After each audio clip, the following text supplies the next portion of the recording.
Hi everyone, this is Varsha and welcome to VSP classes. जैसा कि आप लोग को पता है कि हिंदी पेडागोजी का एक टेस्ट सीरीज चल रहा है, तो आज उसी का ये अगला भाग है, यानी कि आज हम सेट 6 पे बात करेंगे और इसमें हम आज पढ़ेंगे भाषा कौशल, यानी कि लैंग्वेज स्किल्स क्या होती हैं, उनसे रिलेटेड जितने भी क्वेश्चन हैं आज हम इस सेट में कवर करेंगे। तो आज हम देखेंगे कि भाषा कौशल क्या होता है और ये जो कौशल है भाषा के, उनका यूज़ कहाँ कहाँ और कब कब किया जाता है। तो उससे पहले अगर आपने मेरे चैनल को सब्सक्राइब नहीं किया है, कर लीजिए, बेल आइकन को प्रेस कर लीजिए ताकि आगे की लेटेस्ट नोटिफिकेशन आपको मिलती रहे। तो आइए शुरू करते हैं भाषा कौशल, पर उससे भी पहले एक बार देख लेते हैं कि भाषा कौशल होता क्या है। देखिए, मनुष्य जो है वो समाज में या फिर अन्य व्यक्तियों से एक जो संप्रेषण करने के लिए जो साधन प्रयोग करता है वो या तो बोलकर करता है और या फिर लिखकर करता है। यानी कि अगर हमारे मन में जो विचार चलते हैं हम उनको या तो बोलकर प्रकट करते हैं और या फिर हम उन विचारों को लिखकर अभिव्यक्त करने की कोशिश करते हैं। और जो ग्रहण करते हैं हम विचारों को, वो या तो सुनकर करते हैं और या फिर पढ़कर करते हैं। जैसे अगर मैं और आप अभी जिस कंडीशन में हैं वहाँ मैं क्या कर रही हूँ, मैं बोल रही हूँ और आप चीज़ों को सुन रहे हैं। तो यही होती है हमारी भाषा कौशल। और भाषा से संबंधित इन क्रियाओं के प्रयोग करने की जो क्षमता होती है उसे ही हम कहते हैं भाषा कौशल। तो अब भाषा कौशल ये हो गई। अब हम बात करते हैं कि भाषा कौशल को कितने भागों में बांटा गया है। तो देखिए, भाषा कौशल को 4 भागों में बांटा गया है, यानी कि बेसिक जो लैंग्वेज स्किल्स आपकी होती हैं वो 4 प्रकार की होती हैं। कौन कौन सी? लिसनिंग, रीडिंग, राइटिंग और स्पीकिंग। यानी कि अगर इसका हम शॉर्ट फॉर्म देखें तो कह सकते हैं कि LSR और W, ये 4 जो हैं वो भाषा कौशल की श्रेणी में आती हैं। तो सबसे पहले अगर हम लिसनिंग की बात करें, यानी कि सुनकर जो आप अर्थ ग्रहण करने का जो कौशल एक आप में होता है उसे ही हम लिसनिंग कहते हैं। ठीक है, यानी कि श्रवण कौशल, हिंदी में अगर बात करें तो श्रवण कौशल कहते हैं। दूसरा है रीडिंग, यानी कि अगर आप रीडिंग करते हो तो अगर आप पढ़ते हो कोई चीज को तो आप पढ़कर जो अर्थ ग्रहण करने का जो कौशल है उसे ही हम पठन कौशल कहते हैं, यानी कि रीडिंग कहते हैं। फिर थर्ड है आपका राइटिंग, यानी कि जो लिखने का कौशल होता है उसे ही राइटिंग स्किल यानी कि लेखन कौशल कहते हैं। और लास्ट है आपका स्पीकिंग, यानी कि बोलने का कौशल जो होता है वो स्पीकिंग यानी कि वाचन कौशल कहलाता है। तो यही हमारे चारों भाषा कौशल होते हैं और आज के जितने भी क्वेश्चन हैं वो इन्हीं चारों कौशलों पे ही आधारित होते हैं। देखिए, मोस्ट इंपॉर्टेंट है, ये बहुत ज्यादा इंपॉर्टेंट है। इसके बिना पेडागोजी अधूरी मानी जाती है। हर एक पेडागोजी में ये क्वेश्चन, भाषा कौशल से क्वेश्चन जरूर पूछे जाते हैं। तो हर एक क्वेश्चन को बड़े ध्यान से पढ़िएगा और फिर जाके आंसर करिएगा और लास्ट में कमेंट करके बताइएगा कि आपके कितने आंसर सही हुए हैं। तो आइए भाषा कौशल के ऊपर हम चलते हैं। ये हमारा पहला क्वेश्चन है। पहला क्वेश्चन है, भाषा के आधारभूत कौशल कौन कौन से हैं, यानी कि भाषा के आधारभूत कौशल क्या होते हैं। ए ऑप्शन है, क्रमबद्ध रूप से नहीं चलते, सर्वथा पृथक होते हैं, हमेशा अर्जित किए जाते हैं या फिर अंतः संबंधित होते हैं। तो जो भाषा के कौशल होते हैं वो कैसे होते हैं, तो देखिए यहाँ पे डी ऑप्शन राइट हो जाएगा। भाषा के जो कौशल होते हैं वो अंतः संबंधित होते हैं। ठीक है, यानी कि एक छोटा जो बच्चा होता है, आप देखते होंगे कि सबसे पहले वो ऐसा नहीं है कि लिखना शुरू कर देता है। क्लियर, जो एक क्रम होता है वो क्रम से चीजें चलती हैं। सबसे पहले वो धीरे धीरे स्वरों को बोलता है, ठीक है, छोटी छोटी ध्वनियों को बोलता है। उसके बाद फिर वो धीरे धीरे एक सेंटेंस को बोलने लगता है, एक वाक्य को बोलने लगता है, एक शब्द को बोलने लगता है। फिर जाके वो क्या करता है, सुनने का कौशल भी धीरे धीरे उसमें विकसित हो जाता है। फिर आता है पढ़ने का कौशल। अब जब पढ़ना जान जाएगा तो फिर आता है उसके अंदर लिखने का कौशल। यानी कि ये जो चारों कौशल हैं, जो चारों जो लैंग्वेज स्किल्स हैं, वो अंतर संबंधित, एक दूसरे से संबंधित हैं। ठीक है, तो डी ऑप्शन यहाँ पे राइट आंसर हो जाएगा। चलते हैं नेक्स्ट क्वेश्चन पे। स्वाभाविक अभिव्यक्ति, कल्पनाशीलता कौशल और सोच को विकसित करना, ये सब क्या है, भाषा शिक्षण का उद्देश्य नहीं है। भाषा शिक्षण का एक महत्वपूर्ण उद्देश्य है। भाषा शिक्षण को किसी प्रकार की दिशा नहीं देता या फिर भाषा शिक्षण का एकमात्र उद्देश्य है।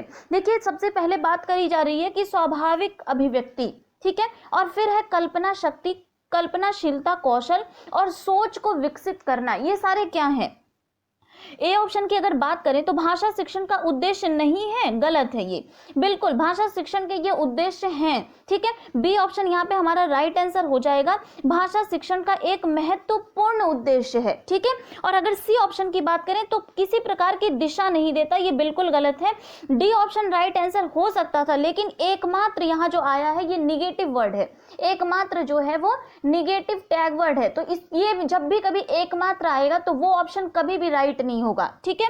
तो डी ऑप्शन भी गलत हो जाएगा, बी ऑप्शन हमारा राइट आंसर हो जाएगा। चलते हैं नेक्स्ट क्वेश्चन पे, भाषा कौशलों के बारे में कौन सा कथन सही है, ठीक है। यहाँ पे भाषा कौशलों के बारे में सही कथन को आपको चुनना है। भाषा कौशल परस्पर अंतर संबंधी है, भाषा के कौशलों में से केवल सुनना व बोलना ही महत्वपूर्ण है, भाषा कौशलों में केवल पढ़ना लिखना महत्वपूर्ण है, भाषा के कौशल केवल क्रमबद्ध रूप से ही सीखे जा सकते हैं, ठीक है।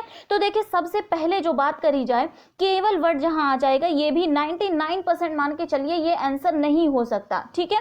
तो बी सी और डी की अगर बात करें तो तीनों में क्या आता है, केवल आएगा, यानी तीनों जो है वो रॉन्ग आंसर हो जाएंगे और ए ऑप्शन हमारा राइट आंसर हो जाएगा। पीछे भी हमने बात करी कि ये जो चारों कौशल होते हैं वो अंतः संबंधित होते हैं।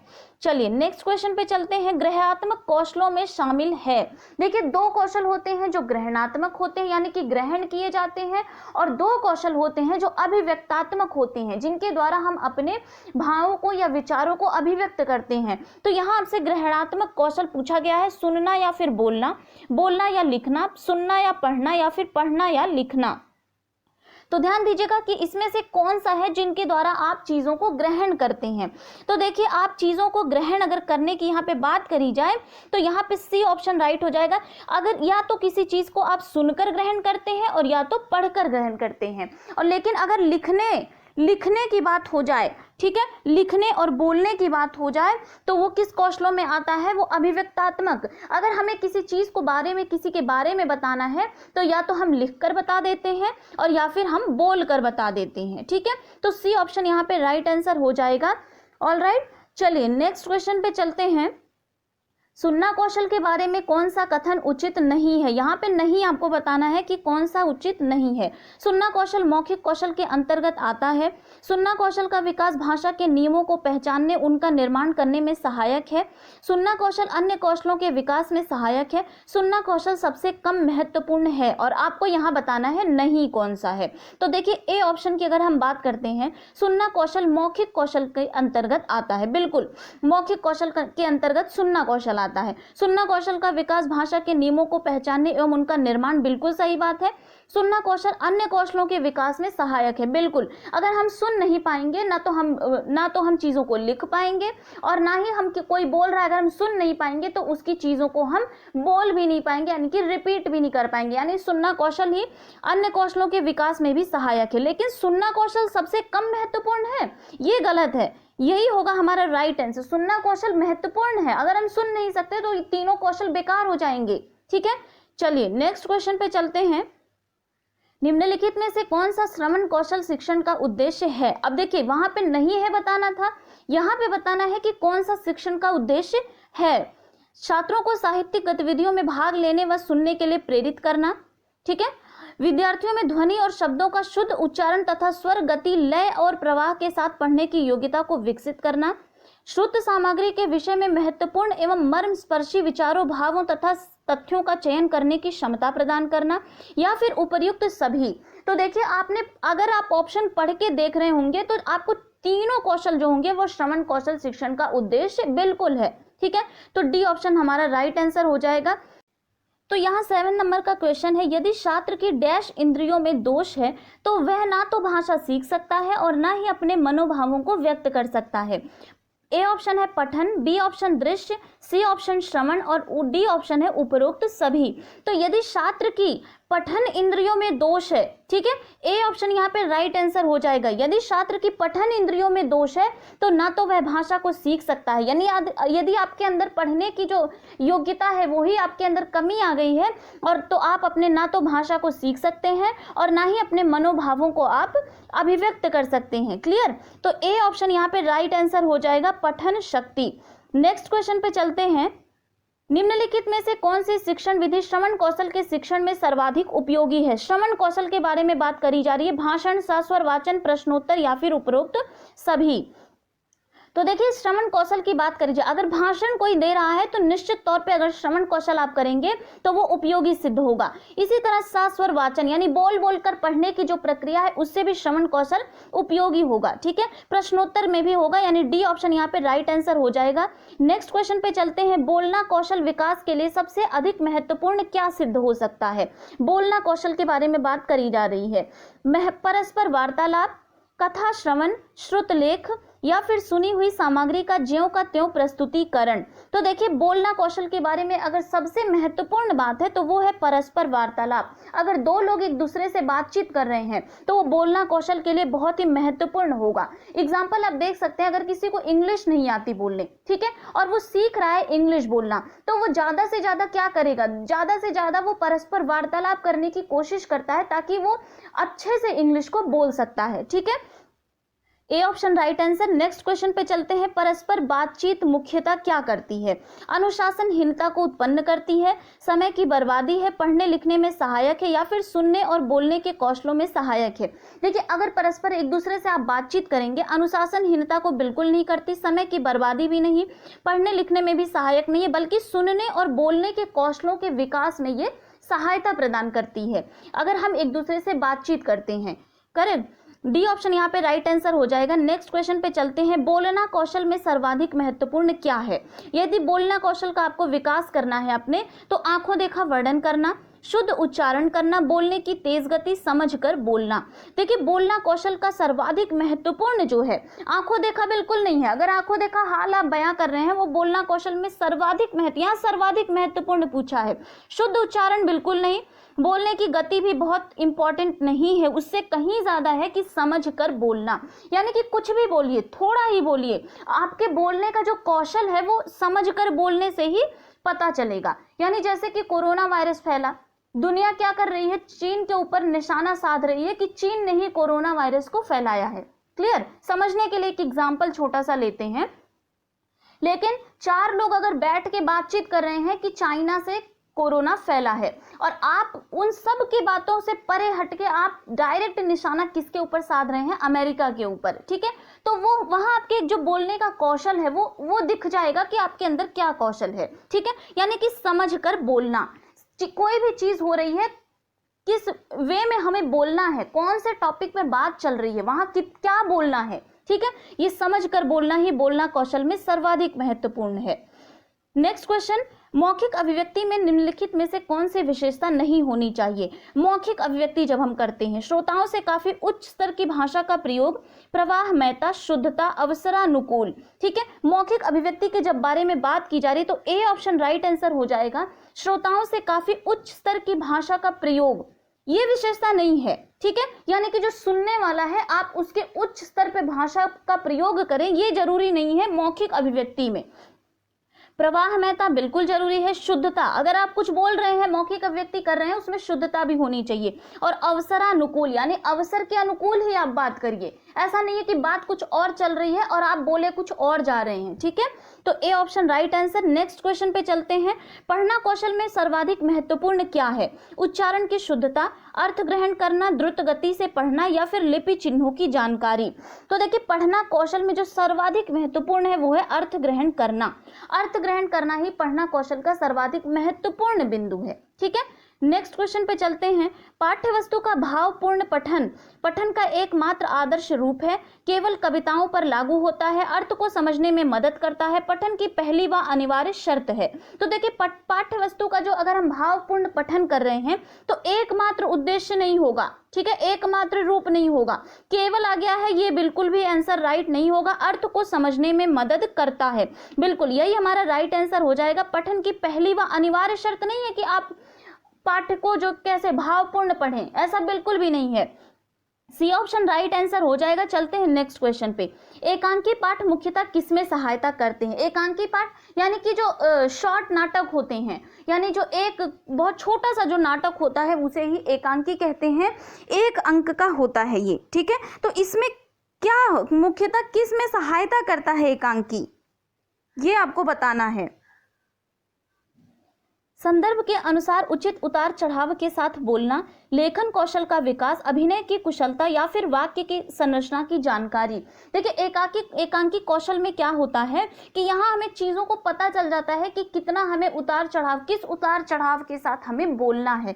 तो ए ऑप्शन आपका राइट आंसर हो जाएगा। नेक्स्ट क्वेश्चन पे चलते हैं। निम्नलिखित में से कौन सा श्रवण कौशल शिक्षण का उद्देश्य नहीं है? ठीक है, श्रवण कौशल का उद्देश्य कौन सा नहीं है? किसी भी श्रुत सामग्री को मनोयुग पूर्वक सुनने की प्रेरणा प्रदान करना, श्रुत सामग्री के विषय को भली भांति समझने की योग्यता उत्पन्न करना, सुनकर अर्थ ग्रहण करने की योग्यता का विकास करना, या फिर पूरी बात को न सुनना, वक्ता के कथन के सारांश को समझना। ठीक है, डी ऑप्शन आपको पढ़ के ही समझ में आ जा रहा है कि नहीं है, पूरी बात को न सुनना, ये बिल्कुल गलत है। ठीक है, पहले हमें पूरी बात को सुनना होगा, तब हम सारांश को समझ पाएंगे। क्लियर? बाकी जो तीनों ऑप्शन है वो राइट आंसर है और हमें नहीं बताना था। ठीक है, नेक्स्ट क्वेश्चन। मौन पठन में मुख्यतः क्या होता है? गहन अर्थ को आत्मसात करने का प्रयास किया जाता है, तेज गति से पाठ को पढ़ा जाता है, मन में बुदबुदाते हुए पढ़ा जाता है, शब्द भंडार को विकसित किया जाता है। देखिए जब आप छोटे होते हैं तो आपको सस्वर वाचन कराया जाता था, लेकिन जैसे जैसे आप बड़े क्लास में जाते हैं आपको मौन पठन के ऊपर जोर दिया जाता है। आप मौन पठन करते हैं, उसका मुख्य उद्देश्य क्या है? तो आप अगर मन में पढ़ते हैं, इसका मतलब है आप गहन अर्थ को आत्मसात कर रहे हैं, अर्थ को समझने की प्रक्रिया से गुजर रहे हैं। ठीक है, ए ऑप्शन जो होगा वो राइट आंसर हो जाएगा। Next question. निम्नलिखित में से कौन सा मौखिक अभिव्यक्ति का महत्व नहीं है? रोजमर्रा के कार्यकलापों में मौखिक भाषा प्रयुक्त होती है, यहाँ नहीं है बताना है आपको। भाषा की शिक्षा मौखिक भाषा के प्रारंभ में होती है, मौखिक भाषा के द्वारा नई नई जानकारियां मिलती हैं, भले ही वह विचारों के आदान प्रदान में सहायक नहीं होती। अशिक्षित व्यक्ति बोलचाल के द्वारा ही ज्ञान को अर्जित करता है, यानी कि नहीं आपको बताना है कौन सा इसमें से नहीं है। तो सी ऑप्शन यहाँ पे राइट आंसर हो जाएगा। भाषा की शिक्षा मौखिक भाषा से प्रारंभ होती है, ये बिल्कुल गलत, ये सही है। ठीक है, यानी कि नहीं हमको बताना है। रोजमर्रा के कार्यकलापों में मौखिक भाषा, बिल्कुल जो अशिक्षित व्यक्ति भी होगा वो भी रोजमर्रा के कार्यकलापों के लिए मौखिक भाषा का प्रयोग करता है। और अशिक्षित, ये देखिए डी ऑप्शन में वो चीजें मिल भी गई, यानी सी ऑप्शन आपका राइट आंसर यही नहीं है। ठीक है, नेक्स्ट क्वेश्चन है। मौखिक अभिव्यक्ति में निम्नलिखित में से कौन सी विशेषता होनी चाहिए? बोधगम्यता, स्पष्टता, स्वाभाविकता, यह सभी। तो देखिए मौखिक अभिव्यक्ति अगर आप कर रहे हैं तो बोधगम्यता भी चाहिए, स्पष्टता यानी क्लियर होनी चाहिए आपकी बात, स्वाभाविकता होनी चाहिए, या फिर ये डी ऑप्शन राइट हो जाएगा, ये सभी चाहिए। ठीक है, लास्ट क्वेश्चन है आज का। पढ़ने की कुशलता का विकास करने के लिए जरूरी है कि बच्चों को शब्दार्थ जानने के लिए बाध्य किया जाए, बच्चों को विविध प्रकार की विषय सामग्री उपलब्ध कराई जाए, बच्चों को बोल बोलकर पढ़ने के लिए निर्देश दिए जाएं, बच्चों को द्रुत गति से पढ़ने के लिए बाध्य किया जाए। सबसे जरूरी बात जो है वो बाध्य नहीं करना है। एनसीएफ ने साफ मना किया है कि बच्चे का जो मन करेगा वही बच्चे को करने देना है, बच्चे को कभी भी प्रेशर में नहीं करवानी है चीजें। ठीक है, बच्चों के ऊपर बोझ नहीं डालना है, आपको बाध्य नहीं करना है, ये बिल्कुल गलत है। बच्चों को विविध प्रकार की विषय सामग्री उपलब्ध कराई जाए। बिल्कुल, अगर हम बच्चों की तरह तरह की चीजों को, एकांकी भी पढ़वा रहे हैं, नाटक भी पढ़वा रहे हैं, ठीक है, तो और कविता भी पढ़वा रहे हैं, गद्य और पद्य दोनों पढ़वा रहे हैं, तो इससे क्या होगा, पढ़ने की जो कुशलता है वो विकसित हो जाएगी। ठीक है, और बोल बोलकर पढ़ने के निर्देश भी नहीं दिए जाने चाहिए, बच्चों को द्रुत गति से ये भी बाध्य नहीं करना है। यहाँ पे बी ऑप्शन आपका राइट आंसर हो जाएगा। तो ये थे आज के भाषा कौशल यानी कि लैंग्वेज स्किल्स से मोस्ट इंपॉर्टेंट क्वेश्चन जो कि किसी न किसी एग्जाम में पूछे हुए हैं। देखिए पेडागोजी से आपकी सीटेट की अगर बात करें तो 90 नंबर की पेडागोजी आती है, इसलिए पेडागोजी अपना जो इसमें का जो नंबर है वो बहुत ही सरल तरीके से, बहुत मेहनत नहीं करना पड़ेगा, खाली चीजों को आपको समझना पड़ेगा। तो ये भाषा कौशल से जितने भी मोस्ट इंपॉर्टेंट क्वेश्चन थे उनको हमने कवर अप किया है। नेक्स्ट क्लास में हम नेक्स्ट वीडियो बनाएंगे जो कि पेडागोजी से ही रिलेटेड रहेगा। ठीक है, और अगर आपने मेरे चैनल को सब्सक्राइब नहीं किया कर लीजिए, बेल आइकन को प्रेस कर लीजिए ताकि आगे की लेटेस्ट नोटिफिकेशन मिलती रहे। Thank you.